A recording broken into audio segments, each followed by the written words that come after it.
Hello everyone and Dr. Tham.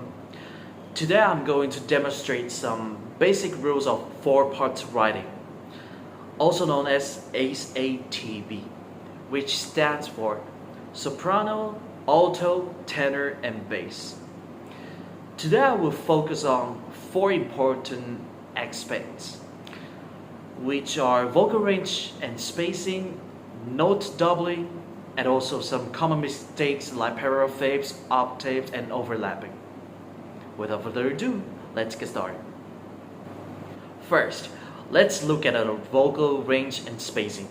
Each voice in SATB has its own comfortable range. Soprano is the highest voice, followed by the alto, then tenor, and bass is the lowest. When writing music, we need to make sure each voice stayed within a natural and comfortable range. For example, the soprano should not sing too low and the bass should not sing too high. Another important rule is spacing between the voices. The distance between soprano and alto, and also between alto and tenor, should not be more than 1 octave. However, the distance between tenor and bass can be wider than an octave.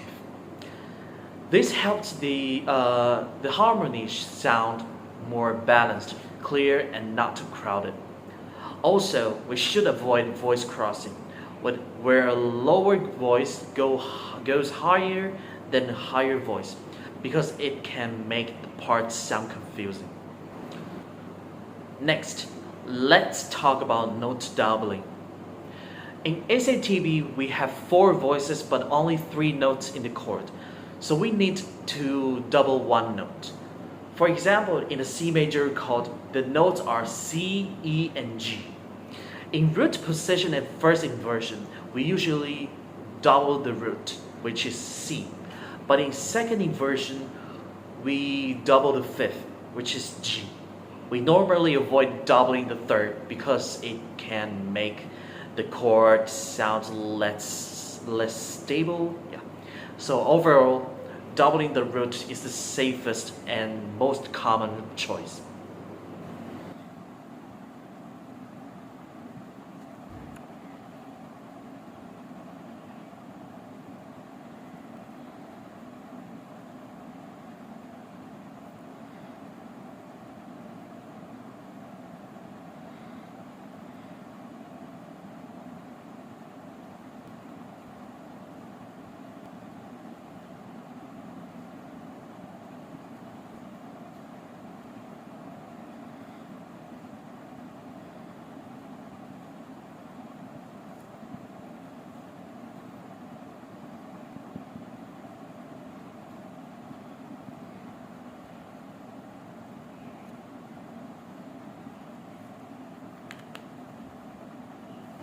Now, I will explain parallel fifths and octaves, which are very important to the void.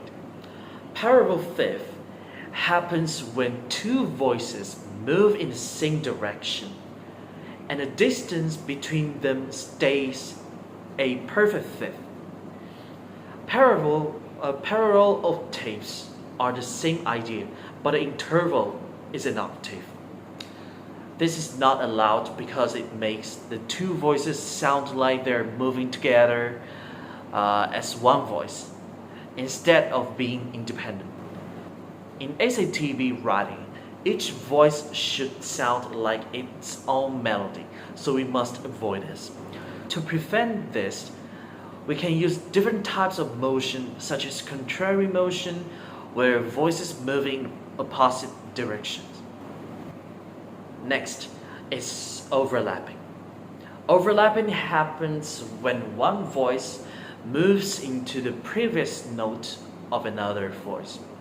For example, if the alto sings higher than where the soprano was in the previous chord, this is considered overlapping.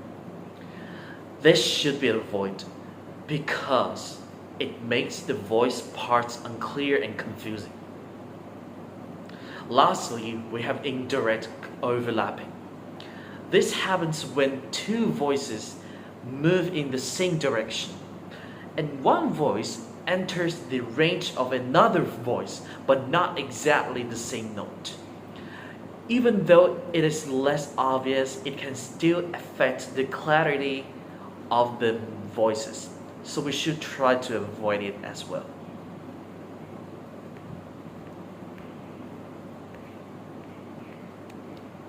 Alright. In conclusion, good ACTV writing requires us to follow proper vocal range and spacing. Use correct note doubling and avoid mistakes like parallel fifths, octaves, and overlapping. By following these rules, we can create music that sounds balanced, clear, and harmonically correct. Thank you for your watching, and see you!